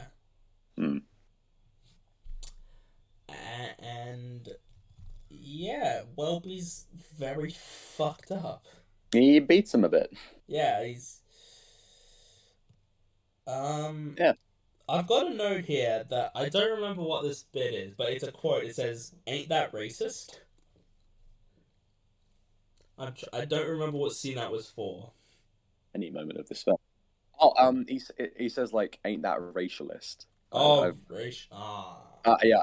hang on. Yeah, it's a bit where I think when Dixon meets this new boss. Because he says cracker. Yeah, and he's like, "Ain't that racialist?" Yeah, and it's like the irony. But just before this bit, there's a really weird scene that I don't know quite how to feel about. So Mildred drops off Robbie at school, and like someone throws a can of soft drink. Is this the scene where she? And then she just goes up and kicks some kids in the crutch. Yeah, she just walks up and is like, "Did you do it?" And he's like, "No." And then she just kicks him in the balls. Dick. And then she kicked another girl in the vagina. And I'm like, I thought that wouldn't like be effective. Like maybe I'm just misunderstanding how anatomy works, but I feel like it wouldn't hurt as much for a woman. I can imagine that being hit in the vagina would hurt a bit. I guess it depends how hard, of course, as well. Yeah. And also, like, that's a fucking crime. Like, she is assaulting... That's assault. Minors. Minors as well. Like, they're probably not 18, and she's full on, like, hitting them in a place that you shouldn't hit anyone. Like guys... like, wouldn't do that. Like, if it was a guy doing it, he would know, like, I'm not gonna do that. That's uncool. Anywhere is fair game except the yeah. crotch. But that's, like, sort of like a guy thing, I guess. We understand, exactly. You don't do that. But she is a woman, so that's not, like, the same thing, you know, because they don't have that thing. And I'm just like, wow, I was like, that's a bit weird. I don't think I like that. And then she, like... People just get away with assault in this film. Yeah. Well, at least Dixon, like, answers for his crime. You know? He gets fired. he at least that's in this gets scene. like, and then there's the other kid, and I was like, is it gonna be the trifecta? And then she just walks away. She doesn't even finish it. I'm like, what?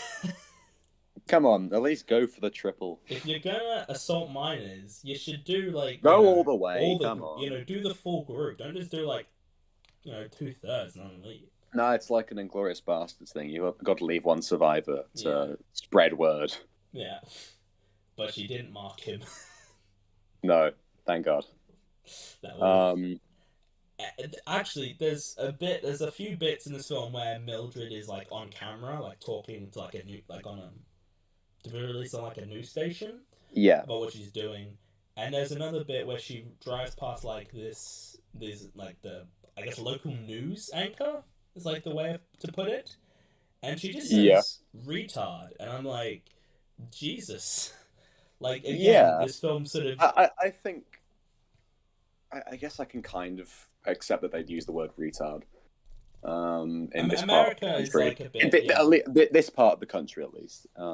This is it's much more on like the types of places where like you would hear that word. It's sent, yeah. What she says, yeah. I'm trying to find it. This didn't put an end to shit, you fucking retard. This is just the fucking start. So why don't you put that on your Good Morning Missouri fucking wake up broadcast, bitch? Yeah, it's like, man, like. She's just doing her job. Like, she's done nothing to you. She's just a news anchor. She's being paid to just talk about these. Like, it's... Yeah, exactly. She's just earning a living. Yeah. And I like how Robbie's like, oh, just don't. Mom, don't do it. He's like me with, like, my parents when they're going to do something that I find embarrassing. It's like, just don't. Just don't please. But, they don't, go around calling people retards. And I assume your parents and, my parents are not as profane and un-PC as that. Yeah.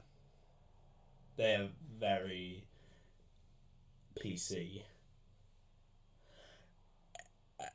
So, yeah, she assaults these kids. And Robbie, it must feel so weird for Robbie to be like, man, my mom is going around just injuring half the town. Drilling holes into dentist thumbs, beating up local school children. And just like, and then there's... As far as people know at this point, causing the police chief to kill himself. Yeah.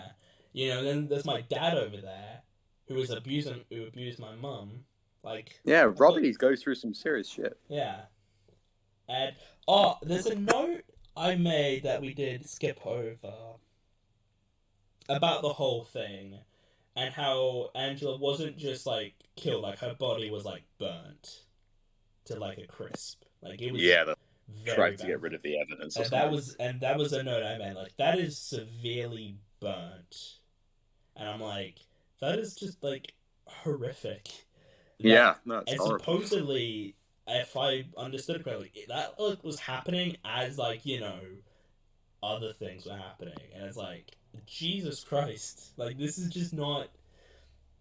The fact that, like, this could happen in real life is genuinely very disturbing, honestly. Yeah. And I kind of wish this film was more of that. It was more... Like, there wasn't comedy... There was, like, pretty much... like minimal comedy, like a handful of scenes at most, but it's mostly a very dark drama because that's kind of what I was.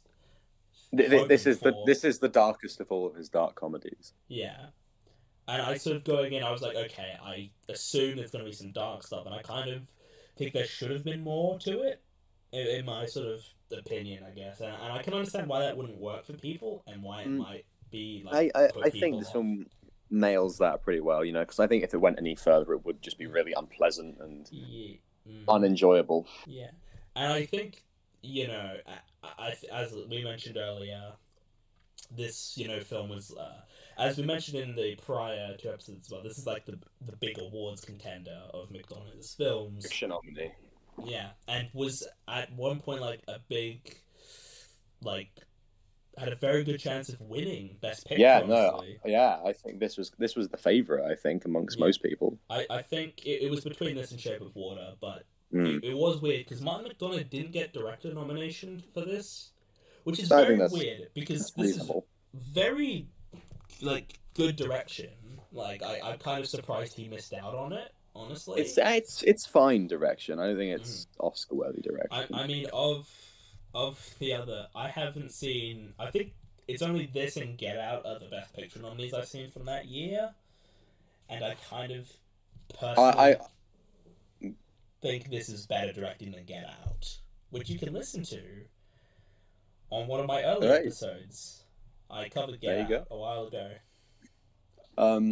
I've seen all the Best Picture nominees from this year, and I take Get Out in terms of direction. I prefer it. I think there's more kind of visually happening than this. But in terms of like the nominees for Best Picture, would you take this as the Best Picture of that year? This is what I would have had one out of those 9 or 8, however many films there were. I think it was 9, wasn't it? And 9. And then it had had some good film, mostly good films, and then a couple of just like, why are these here? I don't think any of them. Hang on, I need to look up what there was. Because I don't remember disliking any of them. So yeah, this film was big awards contender throughout the entire season of that period. It was McDormand and Rockwell getting the awards at Globes, get all the and awards, BAFTA and SAG and everything. Probably which is Harrelson. Fair enough. Woody Harrelson didn't get anything. He was nominated alongside, which is very nice, but he didn't get anything. But to be fair, Sam Rockwell is better in this film, honestly. Yeah, I do prefer Sammy. But, yeah, I think would have liked to see Woody get something. Sam Rockwell, for 2 of is my favorite character in both this and Seven Psychopaths. I really like both the characters that he plays. Okay, so looking at the bit of a sidetrack from Three Billboards, but yeah, the Best Picture nominees, going through them: Shape of Water, I really like. Phantom Thread is probably my least favorite. It's fine, but it's a bit meh.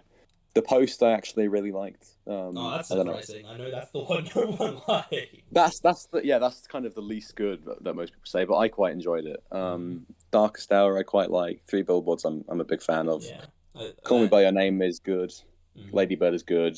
Get Out I think is great, and Dunkirk's pretty good too. Yeah, so, but it's a solid year. Of those, Three Billboards is your favorite, and yeah, definitely. It was for sure the favorite before the nomination. Oh yeah, before the Oscars even kicked off. Yeah, definitely. Yeah, I think in the early days of the awards, it was like, oh, it's probably gonna be this, and then sort of became more Shape of Water, and sort of was like a sort of fight between those two. So I guess we just skim over a few little bits now. Yeah, like some dickhead shows up to the gift shop at some point. Oh, this was really uncomfortable. I was like, that's the point, but yeah. I know it's the point, but I was like, oh, this is just like, is he gonna do something? This guy is like, he smashes a fucking snow globe or something. Yeah, or is it a rabbit? It's like, yeah, no, it's the little rabbit thing. Yeah. And I'm like, and then she's like, you have to that's $7 you have to pay. And I'm like, okay, yeah. But this, I was just like, oh, and I was like, oh, I feel like something's gonna happen here. I just feel like something's gonna happen. It's gonna kick off, and then it doesn't. And then it doesn't, and then he leaves, and he comes a bigger player later. He plays later on. So yeah, Willoughby's wife shows up. Yeah. With a letter. With a letter, yeah. And she's obviously very distraught. Yeah, she's clearly, thinks that him killing himself is still something to do with, the protests and all that. Yeah. And so, yeah. I mean, to be fair, based on, the context, it totally makes sense that people would believe that. Yeah, no, it's I mean, I think Willoughby, kind of says himself, in his letter, it was kind of a bit of, Yeah, he does say, oh, they're probably going to blame you for this. Lol. Yeah. Yeah. And he doesn't even write in his letters, oh, this has nothing to do with This has nothing to do with her, leave her alone. He just kind of lets it sit. If I was in that situation, I would be like, oh, P.S., Mildred had nothing to do with this. Cheers. Lots of love, Willoughby. Yeah. And so at this point, I do like in this letter he kind of addresses the things that we've been saying, where hey, it was at the point where there wasn't really a lot we could do. There are some cases where you just don't get a break. But Mildred doesn't like that. She kind of gets... No, she doesn't read the letter at this point. She reads it. Does she not? Oh, does she not? No, No, I'm pretty sure she does. Ah. I know she reads the letter. I forget what I think point. there might be some... Yeah, no, she reads it around this point. And then, he also mentions here that, he pays for the rent of he her pays billboard. for the billboards. Is it at this point when they are on fire? Or just... Dixon gets a call from the police station saying, come get your shit. Hang on, there's a letter here for you.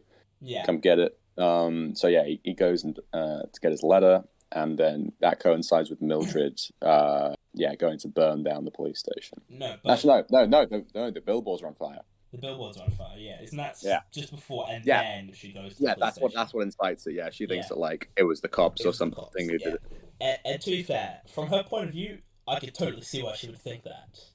Like, the police... Yeah, Willoughby just died, and, people are upset. So, especially reason to think it was the cop. Her billboards anyway, so, like, Yeah. So she sees them, and she tries to, she, climbs up on top of the billboards and is using a fire extinguisher. And I'm like, that's not going to be very effective. That's not going to do anything, love, Yeah. And I do think it's a big character flaw of her, where she doesn't really ask for help. Like, Robbie's like, we should, call the, fire department or whatever. And she's like, no. No. And it's like, just, the firefighters aren't bad. They have done nothing. It's not like it's the police or anything. It's the people who, actually don't have problems, with, they just come to extinguish fires. That's, their job. That's their job. They're trained to do this. And so she, uses it, but it's ineffective, and the billboards are basically fucked. Yeah. So she manages to extinguish the first one, and then she runs to the next one, and she just breaks down. Just can't, and she just is just sort of no, I can't do this, and so they're sort of left burning. Yeah. So the reasonable response is to go destroy the police station. Naturally. Yeah. Commit an act of arson because two wrongs make a right. That's the logic we're going. That's how Mildred works. And that's a note I made when in the dentist scene where she drills the hole through his hand. I'm like, just because bad things happen to your dog doesn't justify you maiming someone. Of course, it's quite serious. Yeah, exactly. That's gonna fucking that's not something you can just fix. He's gonna have his something's gonna be his finger's gonna be pretty messed for quite a long time, I'd say. And so she makes a few Molotov cocktails, and Dixon is in the station reading the letter, still listening to music, which is why he doesn't notice the station catching on fire. I do like that Willoughby says in his letter, you've got to detect stuff, to be a good detective. And shit's burning down behind him. I do like that. It's that makes total sense. You can't hear, anything around. Yeah, they kind of set up that, apparently his earbuds are capable of just cancelling all noise. Although I do think it's weird that he doesn't notice that it's starting to get a little brighter brighter and presumably warmer. Yeah, because the police station, the station's all just in complete darkness, so you're using his torch to read. But he's not. But the light is different because the torch is a whitish light, and fire is a yellowish. Orange. Yeah, orange yellow. But he's just looking. You're that's pretty cool. Pretty good letter. Yeah, and then he looks over and he's like. And only when the fourth one lands and knocks him off his desk does he notice. Yeah, and he's like, so he grabs the end of Angela Hayes' file is on fire, so he saves it. I really like this scene. I think it's a really nice scene. A nice scene too. Never before have I think because at this point you think there is kind of capability for him to kind of change, and I don't think I've ever quite wanted a character to survive more while watching a film. Yeah. Because he doesn't just let it burn; he grabs it and it's the fact that he chooses to grab the case file and jump through the fire. Yeah, and he tucks it in his pants and under his shirt, so it will be safe. He runs through the fire, and to be fair, I think if he was moving like as fast as he possibly could, like you could get through that, you know. And Yeah, but I think he like gets a little bit of like some whatever is in the Molotovs on it, like when he because I think you can like see that the file's a little bit like damp or something from whatever whatever it is. So I think he gets a bit of it on himself, so he's those little bits will catch on fire. Yeah, and there's I think that's. I know there's like a thing with fire where like there's a place you can like put your hand where it won't burn you. Like I swear that's like a thing that you can do. Oh, okay.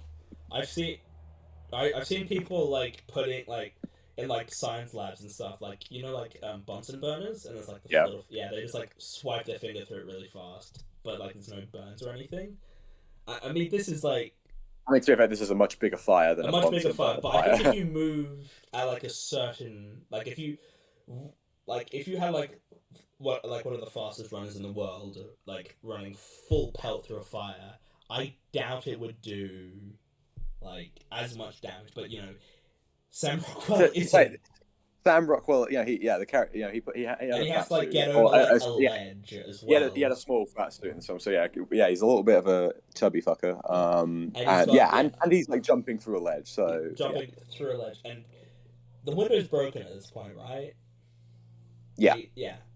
And he's crawling on the street, and his like blew it out. Yeah. And his body is like his face is like all. He's burning, and then hair's all burnt, and his face is all and Tyrion Lannister shows up, and he's like and he gets like a talon, like batting him, and he's doing smothering the fire. Yeah, which is the right thing. I was always taught. If you get caught on fire, you stop, drop, and roll.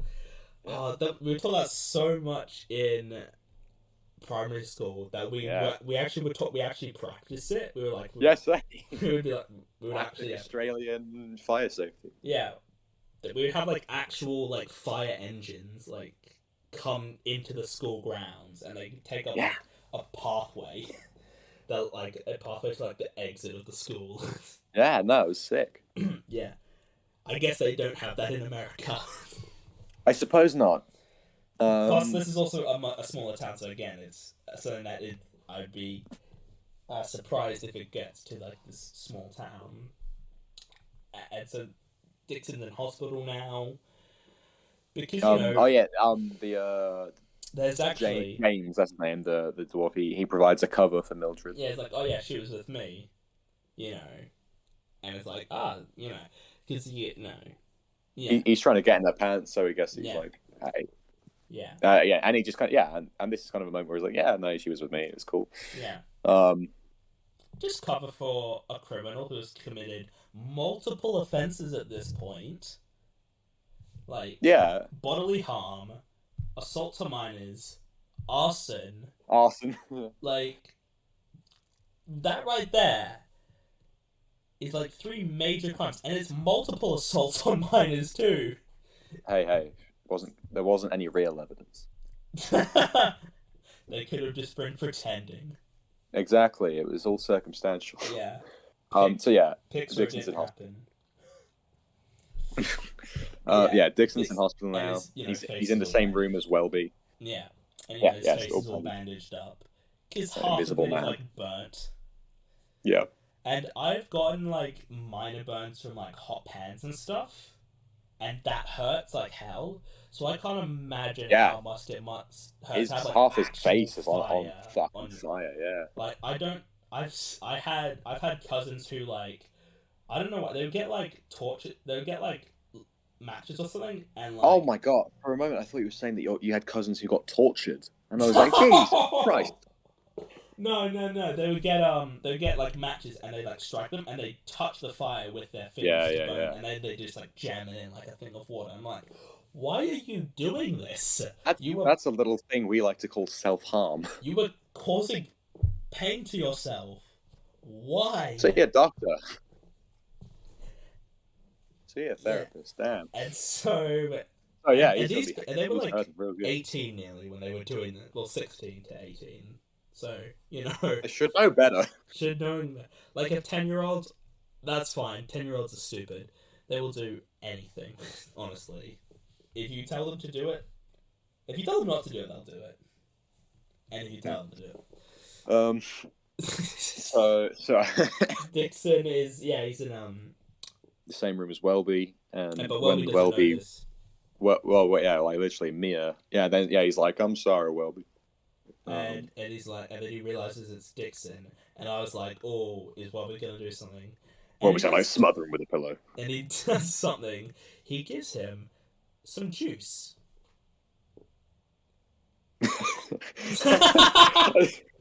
That's the way you said that. I felt really funny. He gives some tomato juice. I love the pause. Some juice. Yeah. Well, he was gonna give him juice, and I was like, oh, he's not gonna give him the juice now because he knows it's Dixon. But he still does. He still does it. He gives him a little straw. Yeah, and And I like that Dixon, because this is the show, Dixon's character has changed. He is apologizing for what he did. Fucking grievous bodily harm to this kid. Throwing the guy out a fucking window. Hitting him repeatedly with a baton. In areas you're not meant to hit them with. You're meant to hit them in, places that won't kill them. So, if you hit them in the head, you shouldn't do that, because that will actually kill someone. I don't think it was his baton. It was the butt of his gun or something. But still, it's metal and stuff. That's still stuff. And when he hits him earlier, blood is immediately there. It's like that thing in Casino Royale where Bond has the gun and he just hits that guy in the face in the in the opening. That's gotta hurt. That's gonna hurt like a bitch. It's metal and stuff. It just cannot be fun. It's a hard enough substance. It's gonna cause damage. Yeah, and right on the nose, right in the middle of the face. Right in his nose. Yeah. That. I just don't know why, but something about the nose getting hurt just is to me. I just don't like it. How do you feel about Dixon's whole kind of redemption story that we've got here? Because a lot of people took real issue with it. I think it works. I don't feel like it's suddenly he's just suddenly a good guy. I think it kind of... Well, he loses his job and sort of, maybe that's sort of the thing, he realizes, hey, I've gone a bit too far with this. And, and then he has the letter from Willoughby, which I feel like, because he respected Willoughby. Yeah. Enough, and I feel like that probably changes him. I think people's issue with it is that it apparently meant to be redeeming him for persons of color torturing. No, I don't think but that is what I don't. Yeah, exactly. They're not kind of justifying what he did. It makes him a better person, but it's not saying, oh, this is okay. In that case, we can really just put that whole persons of color torturing aside. That's all good. Yeah, it's not saying that. It's not saying, you can't, have a problem with him anymore because he did this thing, Ignore the whole racism thing. That doesn't matter anymore. It's not it's okay, there you go, he's good now. He's, the fact that the character is actively, still throughout the rest of the film that we have left, he's trying to make it, to be better. Yeah, he's not, it's not we're meant to be he's just the best person ever. We have to be still, he's getting better. Yeah, he isn't. Yeah, necessarily. Yeah, it's not like everything else he's done is just immediately forgiven. Yeah, because that'd be ridiculous. And that's sensitive. Yeah, so they've got not more plaster things for the billboard. They put those up. They're putting those up, and then it's around this point where Mildred goes on the date. With James the dwarf. And there also happens to be Charlie there at the same time. With Hugo Weaving's niece, or whatever Samara Weaving is to him. Is she related to Hugo Weaving? Yeah. Huh. Yes. Samara Weaving, yeah. Oh, okay. There you go. Well, So she, gets a bottle and, it looks like she's going to go beat the crap out of him. Well, there's a bit where... Peter Dinklage Charlie makes fun of is yelling at her and just a massive dick. Honestly, I honestly feel like he was a bit okay. And And then he yelled, and then he says, very out loudly, the whole, like, "Oh, you burnt down the police station," and everyone just, like, looks over, and then goes back to eating. Yeah, it's like, oh, okay, cool. Okay, whatever. I can guarantee that at every single one of those tables, they're all just like, yeah, okay, no, all cops are bastards. It's fair. It's cool. Yeah. It's cool. Yeah, and then I feel like there's a bit where it's like, I wasn't actually gonna do that. I didn't want to, get with you or whatever or something like that, right? Well, actually, we also found out here that Charlie was the one who burnt down the billboards, but yes, yeah, but we're not told. I don't think it's said explicitly. It's just like he can't. He doesn't say, "Oh, lol, I burned your billboards down" or whatever. But yeah, it's like the audience has to figure it out. Yeah, no, he's definitely the one who did it, but they don't. Yeah, they don't need to tell us that. But yeah, no, James gets all upset about it. He leaves. Yeah, and then she walks over with the bottle, and I was like, she's gonna hit him with this bottle. She's just gonna commit more another crime. Damn it! And in a very public place, like the tables are like full of people. Yeah, that's a busy restaurant. And she doesn't, right? Like she just she like gives him the wine and says, "Enjoy the evening. Take care of your gal pal." Yeah, and then she leaves. Yeah, and this gal pal is talking about like this book. I'm talking about polo and polio and yeah, whichever one it is. Yeah. Yeah, polo. And is it this bit where Dixon, sorry, he's in a bar. He's in the bar. He's having a drink. And then I didn't notice this. I was listening to a podcast, and they were talking about this film, and there was a bit where there's a bit in like where Willoughby is talking about how a lot of crimes are just solved by like some idiot in a bar or whatever. And this is like that kind of thing. And I hadn't like clocked that then until after I'd listened to the podcast. But I was like, oh yeah, that makes sense. And because he's like listening, and then the guy just starts describing this thing, and I'm like, I'm sorry, but I don't think anyone would talk about that stuff in like public. Yeah, but I think the bar's relatively empty, and they're being relatively quiet. But the fact that they choose to sit in the booth right directly next to Dixon, I presumably they see him. Like they're like, oh yeah, I see that guy.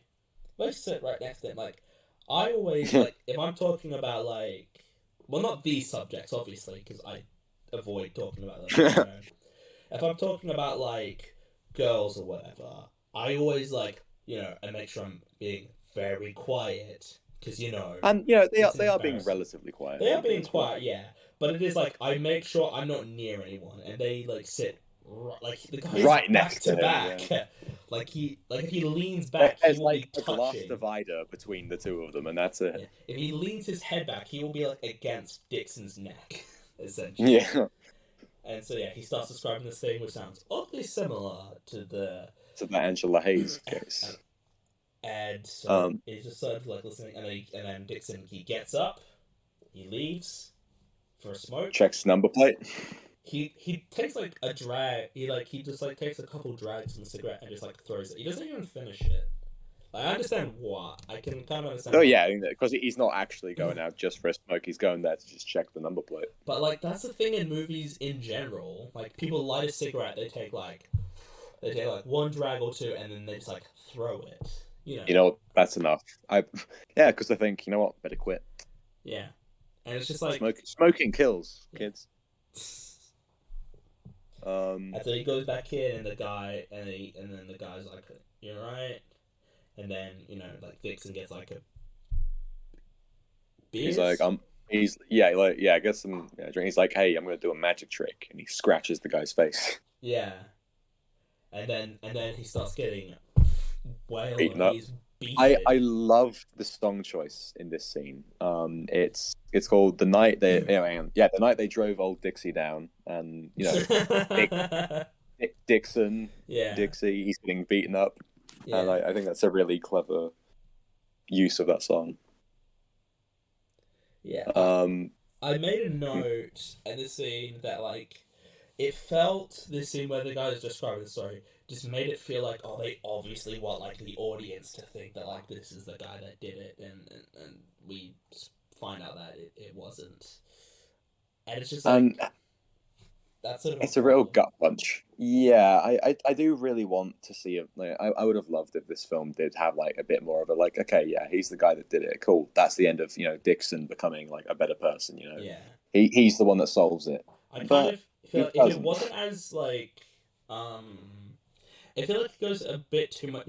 Like, the story goes a bit too much in detail. It's like, oh well, it obviously has to be him, like, because the story is like the exact same thing as this. That it kind of just makes sense that it's him. Well, no, he's just describing him, raping a girl.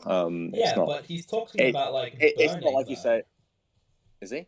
I swear there's a bit where he talks about. I don't think like, he is. I swear there's, like, something very specific that only. I swear there's a bit where he says, like, there's something like catching fire or something. I swear there was something.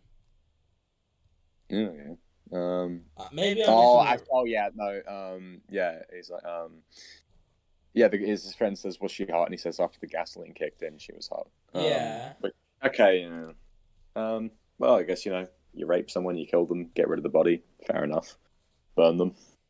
Even though apparently burning a body is like the worst way to get rid of a body. Yeah. Not speaking from experience. Yeah.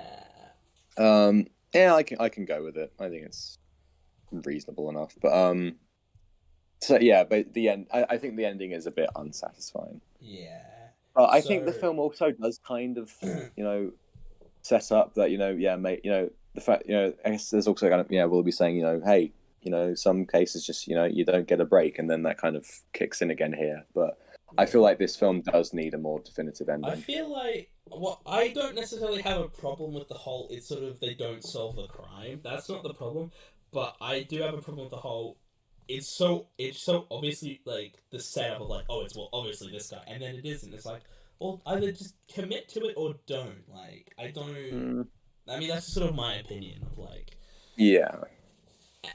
And so, anyway, so yeah, Dixon gets the shit kicked out of him, and then he goes back to. Goes back to his house. He like pulls out the bits of skin from under his nails. Yeah. And I don't know why, but the way the scene was being like filmed and like shot, I just kind of thought, is he gonna like kill himself here?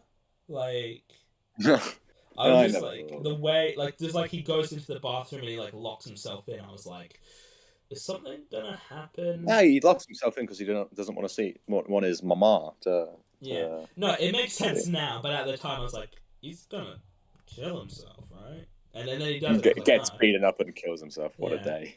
Yeah, I know. And so he hands in the DNA samples. Gets it tested, and it's not the guy. It's not the guy, and it's just like, okay. And Dixon is like genuinely seems very disappointed, and like annoyed. Yeah, and he's like, "What do you mean it wasn't the guy?" And the guy's like, "Well, he wasn't even in the country when it happened." So I was like, "Well, I mean, which country?" Yeah. Lots of sand. That doesn't narrow it down. Yeah. But it's like, yeah, I kind of think either, have it be the guy or... I don't have a problem with it not being the guy. I think it's just sort of... The ending feels a bit... I mean, we're nearly at the ending. And so he's talking... Dixon meets with Mildred. And basically explains that, yeah, it wasn't the guy. Well, he tells her that they've got DNA of who could be the guy. I really love the mirroring of this scene with the previous scene with Willoughby. Yeah. And how he sort of and how Dixon has grown from the beginning and all this. Yeah, no, I like the development of the character. That the fact that he is kind of now becoming a good detective. Yeah, and they're on the swings together as well, like. Yeah, that's where they were at earlier. Yeah, it's really nicely done. Yeah, and they talk about how, like, oh, it's not the guy. And it's like, all right. But, he lives in, I don't know, wherever it is he lives, Idaho. And they just decide to go on a road trip to kill this guy? Yeah, the fact that, hang on, where do they say that he lived, like, it is just the state name, isn't it? Is Idaho, is that where it's from? I think they said Idaho. Yeah. And she's like, oh, yeah, well, Idaho. Yeah. Yeah, she's like, oh, well, I'm heading there, in the morning. And he's like, do you want to cut? No, like, oh. Does she ask him or does he ask her? Oh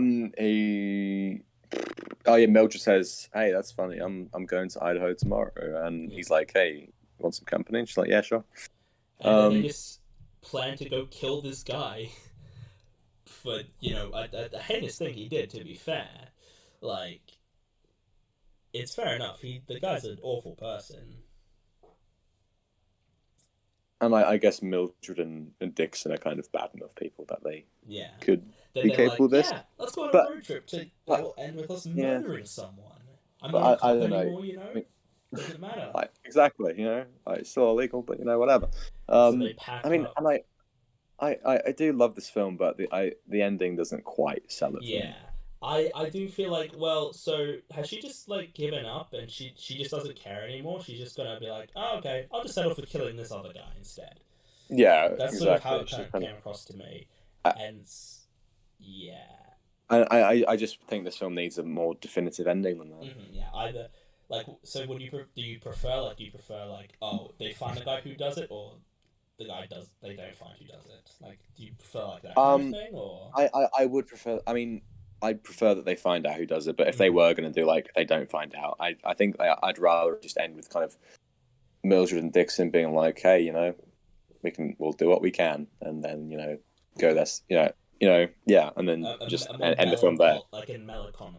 Yeah, melancholy. Melancholic ending. Jesus Christ. Yeah, it's been like, I'm going to keep trying, but it's at this point we'll see what happens. Yeah. At this point where they're like in the car driving, that I made a note of how nice the songs are. Oh yeah, no, I really like the music in this film. Yeah. Like the song choice, as well as the actual soundtrack. And so they're just sitting in the car together.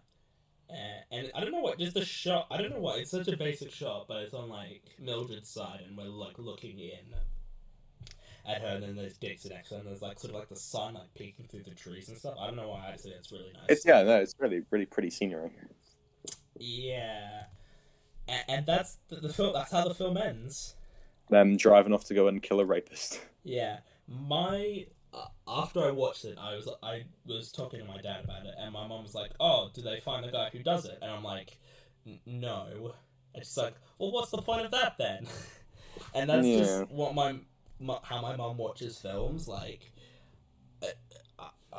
if it doesn't have a purpose, then get rid of it. Yeah, it's kind of like the thing of, I don't want to say that she doesn't understand films, that she does. I'm gonna try and phrase, like, we watched I'm Thinking of Ending Things, for example, last year. Oh yeah.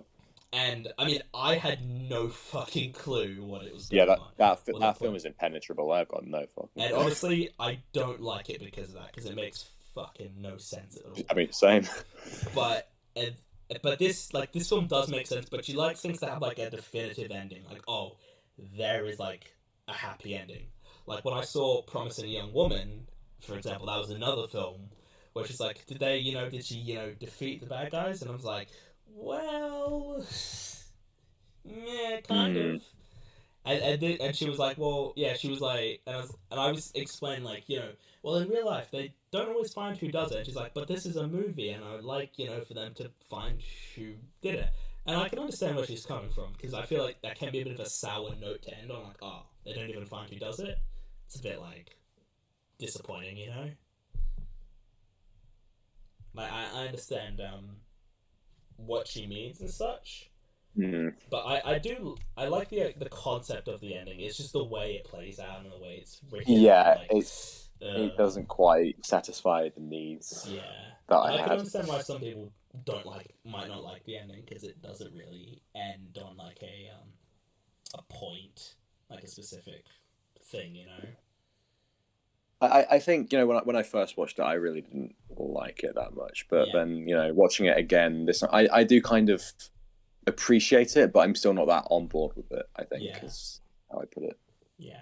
So I think that's pretty much it. I think I covered all. Yeah. So I guess I'll give my rating for this one.